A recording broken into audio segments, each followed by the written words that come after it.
Hello, welcome back to Milkweeds and Roses. I'm Lori. Well, this is an unusual December. Wow. We had tons of snow early on, and then it's all melted. And now, today, we've got rain and big winds moving in. And then the next round. On and on it goes. Hey, never a dull moment in our garden, that's for sure. But I just wanted to show you, to touch base, to show you how the garden is settling in for the winter. Because we had to adopt a bit of a different approach this year compared to what we've done in the past. And we just want to check in and show you how it's looking. Okay, here we go. So this year, because of the big snows that arrived, I mean, more than a foot of snow all in one fell swoop, we kind of ran out of time for removing the leaves. So what I did was I just blew a lot of them into my garden beds and just kind of called it a day. And really, it's probably ideal for a lot of the insects that winter over. Now you can see after 10 inches of snow and rain, and it's all pretty wet, there's certainly too many leaves in certain parts of my garden, but it's not completely a bad thing. Now, underneath this particular pile right here, this year I did something a little bit different. I had some burlap sacks. They do breathe well, and I filled those with leaves because my idea was to compost some leaves for my rose bed. Now, when you do it that way, put it in a bag and just leave it outside, it might take the better part of a year. Versus naturally, leaves break down much quicker out in the landscape. And you can see where the snow is still remaining, and there must be, jeepers, a couple inches of leaves that have been blown into here. I had to get them off of the lawn because that isn't healthy for a lawn, but it's not necessarily a bad thing for a garden bed. See my leaves, still a pretty thick, wet layer of leaves here. And Generous Gardener hasn't dropped her leaves, meanwhile, despite the cold that we've had. Now, I could clean this up. I could take some of these leaves down. You can see where this broke off. We'll just take that off. And this tall cane, which I didn't get secured in time, I'm going to see if I can just tie it down to the fence. But otherwise, it's all fairly secure. Okay. And again, a thick layer of leaves here. Some of the cranberries, or some of the berries from my crabapple have fallen. And birds and squirrels and rabbits who come here have just had a heyday with it. There's still a few that are clinging to the tree, if you can see those. And the birds and the squirrels come out here and have their fill. So it does feed wildlife. That's another reason why I love crabapple trees. Plus they're beautiful. But you can see that leaves will just die down and decompose naturally. And that's healthy for your garden and for beneficial insects. Still some little skiffs of snow out here. But we've had more than a foot in one storm, and then another few inches fell after that. And so we're just in a melt cycle right now, and this kind of happens. It's unusual to have it happen this late in the year, but still. Now, I have to refill my bird feeder. I do keep the little ones fed all winter long because I want them to stick around. But you'd see how things are just sort of dying back naturally. But underneath the ground here, this layer of leaves and organic material, the ground is settling in. The plants are sleeping, which is actually kind of a nice time of year. All my pots I've turned upside down and just nestled them into the fence area here, and they'll just stay there through the winter. They're glazed ceramic. I used to bring these, and they're heavy, used to bring them in every winter and try to store them in my garage, but they take up a lot of room, and they're heavy, as I said, so I've just started to store them outside, empty them and store them outside instead.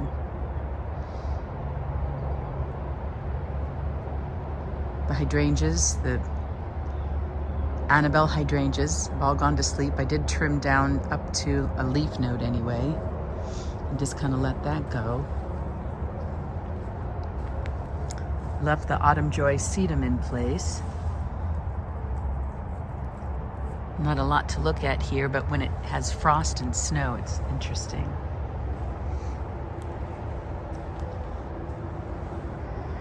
And the trees up here continue to fall. Some of the limbs that were severed in an earlier storm will eventually make its way down here. I do worry about the health of this 70-year-old maple tree. Keep losing limbs in one storm after another. I think the base is fairly healthy, so I want to hang on to her as long as I can. She's just a big part of this garden. My roses. Now these have dropped most of their leaves. See how easy they come off when they're not alive. They just clean right up. So the next big wind or rain that's on its way will no doubt take the rest of those off. Look at the hardy geraniums down here. Still green. Isn't that crazy? That's wild.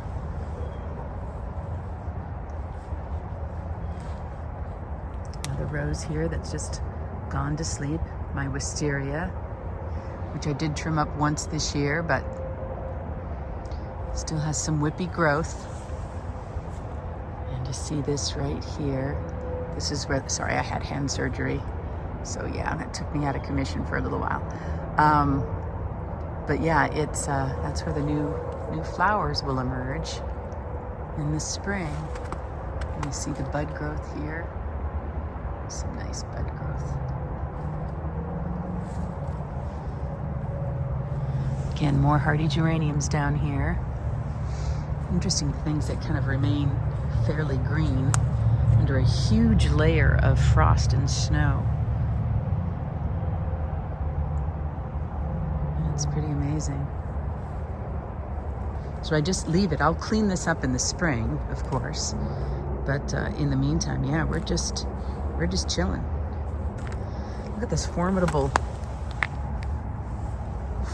mushroom. Wow.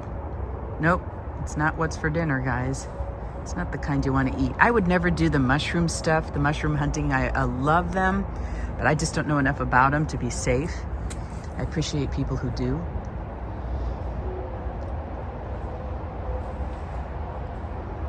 The pond, which is pretty much nasty, the top surface has melted just because of the weather we're in right now, but it'll freeze up again real soon. You can see up in the hill here, all the hostas are gone and have disappeared. The irises, little spots of green, little glimmers of green here and there, but they're just rusting. That's all. See what we've got over here. Oh, this lawn is just abysmal.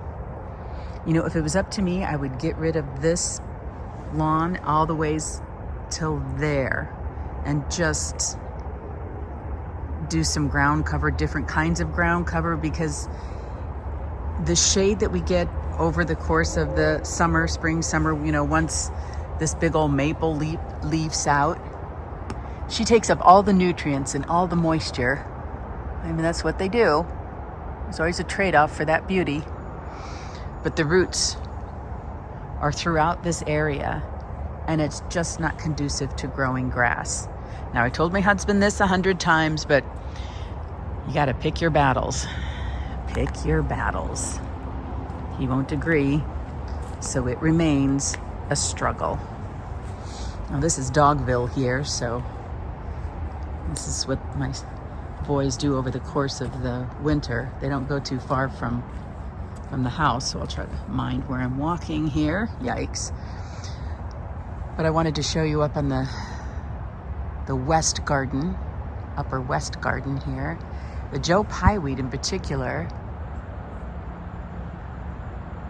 remains tall, and in these stems, which are hollow, are wintering bees and all kinds of beneficial insects. That's where they hibernate for the winters, in the stems of those tall, hollow plants. So I leave them be. And there's ladybugs just under the surface here of these leaves. Didn't get these back in the house, but it doesn't matter. Here we go. Yeah, all of this will spring back to life in the spring. It just looks like a hot mess once all the snow is melted and it's wet. And it smells like fall. You know, decaying leaves. And up there in the back, you can see are more of those 2 more burlap sacks full of leaves, which I'm just going to make some leaf mold, some leaf compost for my rose garden for later. And that's after I cleaned it up for spring. Now I cut down some iris here. I needed to get the debris out of there. But again, the big storm hit before I got a chance to do that. The grasses I just leave up. I'll cut those in the spring. Again, there are some hibernating insects and things underneath that. Normally I cut down Mrs. Robert Bryden because this is a type 1 clematis, which means it blooms on new wood. So I'll cut that down in the spring, take it off of the trellis. They're 2 sprawling trellises. They're not two sprawling clematis, not climbing clematis. So I attach them to a trellis so they don't take over this entire garden bed, because they would do that. They don't just sprawl politely over this stone retaining wall, which is what I intended. Instead, they climb all through there, and you can't really see the blooms because they're hidden by grass and by a peony and by a rose and all the other things back in there. So in the back, I don't know if you can see this. I'll get a little closer. Major Wheeler, which is the vining honeysuckle on the back. Do you see the red berries from it?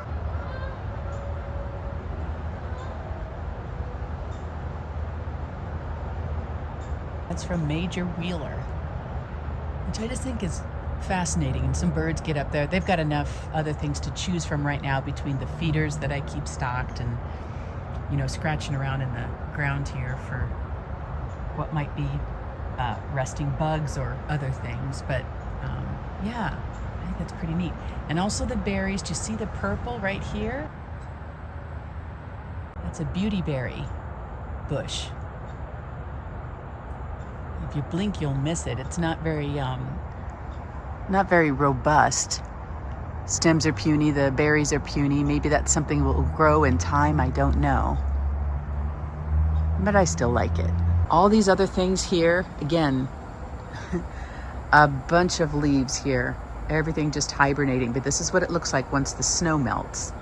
The leaves will continue to deteriorate and feed that organic material back into the soil again. And I'll remove what's left in the spring. It'll be a lot less than what you see right now. But I'll remove that because it will naturally degrade with the weather and the time and the months that go by. And it's just feeding the soil in the meantime. And that's where we are. And here comes the snow. Can you see it? Some of it might be picking up a little bit on camera. So we have a wind advisory out and some more snow. So this melt was short-lived, as it turns out. This side of my house, though, the south side of the garage, which is where I have my rose garden, is a little more shielded from the weather. You get some good sun in the spring and summer, so that's why I put my roses here. But this used to just be nothing but rocks.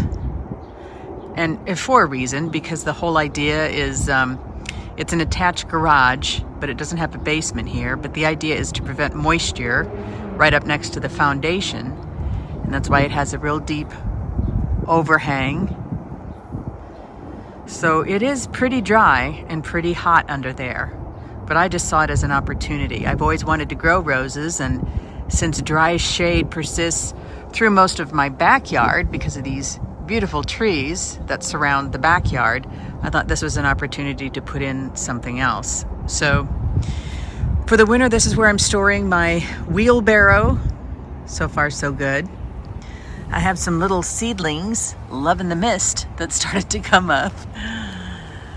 They'll come back. And you see this tiny little, look at this tiny little growth here. I mean, it's just kind of cracks me up. And we'll see it comes through. But everything else here is resting.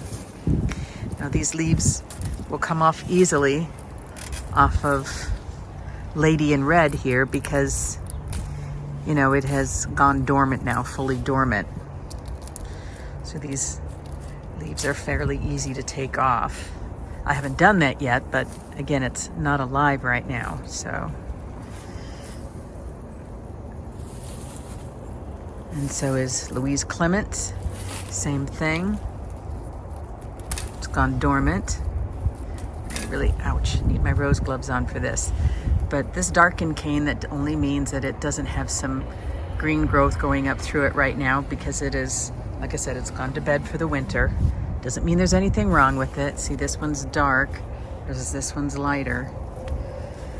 So that's just how that goes. It's just part of winter. I don't panic about any of this stuff until if it's still blackened like that and it's May, well then we're talking some other issue. But here we are, the rose garden. Plenty of leaves. Some things I did clean up, some nepeta here and over in here. English Miss has now gone dormant.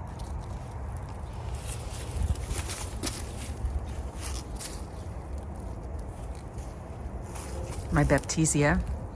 Now I'll cut that back in the spring because she's dormant.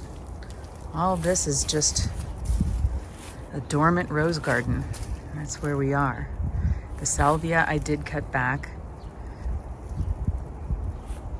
My roses, they're still sleeping as they should be this time of year. I have some more salvia and some nepeta.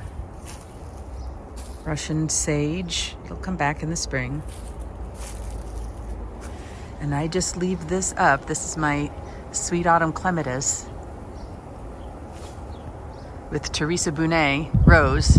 That's what those canes are that I've folded down for the most part, or they're kind of sticking out, some of them. But I just left this foliage in place because I see little birds, little finches go diving in here when a hawk comes hunting in my backyard. So it's cover for them for the winter in the worst of it.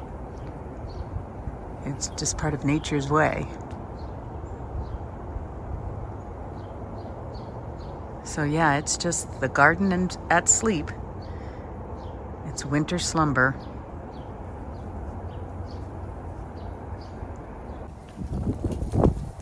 And our front porch, pot's still holding in there. And make sure to keep the water full for both the birds and the feral cat. And this is the feral cat house. There's a heated element there in there along with straw, which to keep them dry and warm. But frankly, the big cat that I feed, he comes up here most of the time. This is a heating pad, weatherproof, plugged in, and this is where he likes to rest. It stays dry because I've got this big overhang and it's out of the wind here. So that's what he likes. And there's where he eats. These are my little holiday patio containers. I didn't take the jasmine out of here. Of course, that won't come back. It's not hardy. But it's weird how the leaves are kind of persistent. Very strange. So I just kept that in place because I like the colors of it all. And my newest garden here, I still call it the ash tree mound, but wind is picking up here. I'll try to back up to this.